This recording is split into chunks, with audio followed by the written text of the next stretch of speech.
ಲಕ್ಷ್ಮಣ ಸವದಿ ರಾಜು ಕಾಗೆ ಪ್ರಯತ್ನ ಸಿಕ್ತು ಜೀವಜಲ. ಬಿರು ಬೇಸಿಗೆಯಿಂದ ಕಂಗಾಲಾಗಿದ್ದವರಿಗೆ ಬಿಗ್ ರಿಲೀಫ್ ಸಿಕ್ಕಿದೆ. ಇದೀಗ ಲಕ್ಷ್ಮಣ ಸವದಿ ರಾಜು ಕಾಗೆ ಪ್ರಯತ್ನ ಜೀವಜಲ ಸಿಕ್ತು.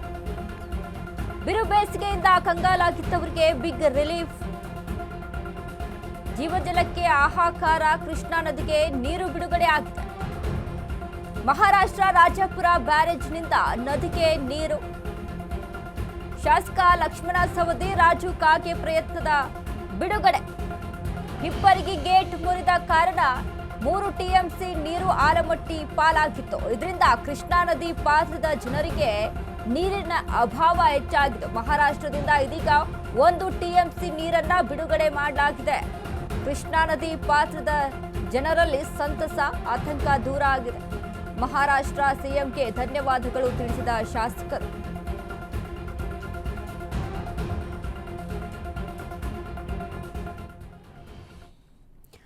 ನೋಡಿ, ಕೃಷ್ಣಾ ನದಿಯ 1 ಟಿಎಂಸಿ ನೀರು ಬಿಡುಗಡೆ ಆಗಿರುವಂಥದ್ದು ಸದ್ಯಕ್ಕೆ. ಯಾಕಂದ್ರೆ ಈಗಿನ ಬಿರು ಬಿಸಿಲು ಬೇಸಿಗೆಗೆ ಜನ ತತ್ತರಗೊಳ್ತಾ ಇದ್ದಾರೆ. ಆದರೆ ನೀರಿನ ಅಭಾವ ಅಷ್ಟೇ ಹೆಚ್ಚಾಗಿ ಅಲ್ಲಿ ಕಾಡ್ತಾ ಇರುವಂಥದ್ದು. ಬಟ್ ರಾಜು ಕಾಗೆ ಮತ್ತು ಲಕ್ಷ್ಮಣ ಸವದಿ ಮಹಾರಾಷ್ಟ್ರದ ಶಾಸಕರಿಗೆ ಅಲ್ಲಿ ಮನವಿಯನ್ನ ಮಾಡಿಕೊಂಡಿದ್ರು ಅನ್ನುವಂಥದ್ದು ಒಂದು ಕಡೆ. ಹಾಗಾಗಿ 1 ಟಿಎಂಸಿ ನೀರನ್ನ ಕೃಷ್ಣಾ ನದಿಗೆ ಬಿಡುಗಡೆ ಮಾಡಲಾಗಿದೆ.